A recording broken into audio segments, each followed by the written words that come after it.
Assalamu алейкум, қасиетті қырғызстандықтар.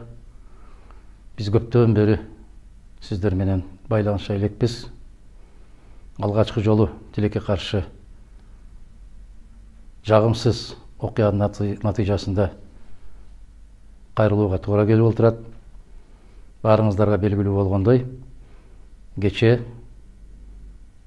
түнкү дейбизби, таңкы дейбизби, саат 4 менен 5 ортосунда Ош аба жайында Москвага учуп аткан биздин Кыргыздын керемет азамат кызы, кайдыгер эмес, жарандык, партиялык мыкты активист Оразай Нарматованын Ички иштер министрлиги тарабынан жапайычылык менен кармалышы.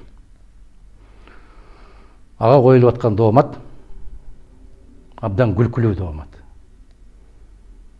Бийликти басып алууга чакырык жасады. Качан, кай жерде, кантип?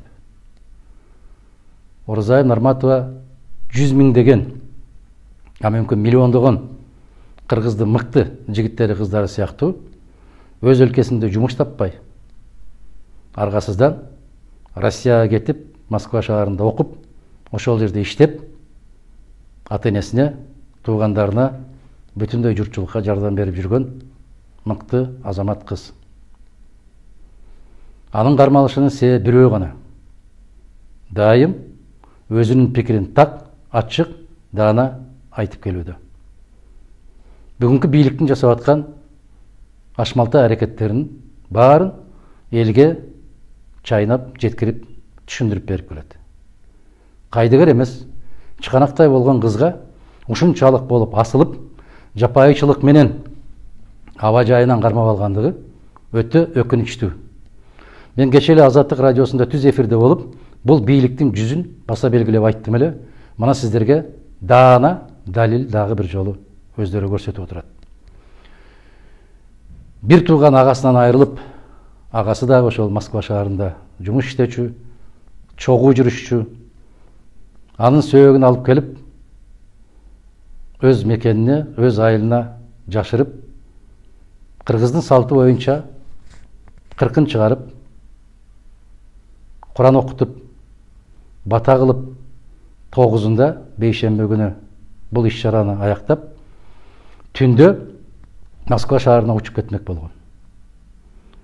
Ал кызыбыз менен чогуу жеңеси, ошол жападан жалгыз агасынын жесир калган жеңеси.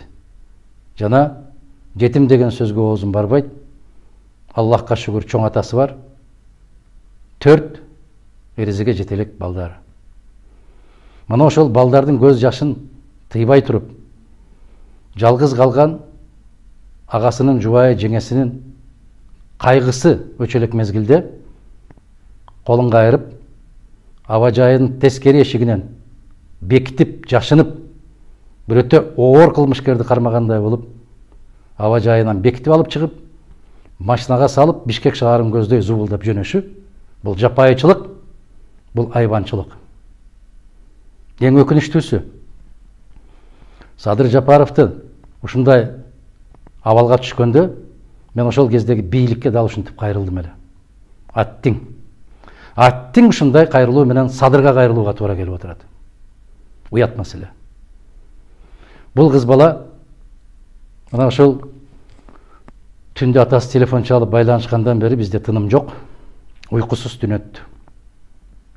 Атасы жакында эле байбичесинен ажырап, андан кийин жападан жалгыз уулун жерге берип, ата кайгысына көтөрө албай турган мезгилде эң кенже кызын ушундай абалга кабылышы, мен ата катары түшүнөм, жараткан андай күндү эч кимдин башына салбасын. Эсиңе келчи айланайындар. Эсиңерге келип токтоңгулачы. Жапайычылыктын мен билем, өзүм чечем, өзүм айтам деген саясатыңды токтотчу айланайын. Мына ушундай саясат менен канча бийлик башын жегенин билесиңер го. Эмне үчүн сабак болбойт силерге?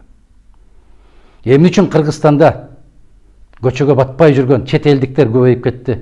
Алардын артынан түшпөй. Эмне үчүн 30 күн, бир айдай атасынын үйүндө болду? Басып барып койбой, эмне үчүн чыркыратып аба жайына келгенде кармап кетип отурасыңар? токтотпойсуңар ошол нерсени.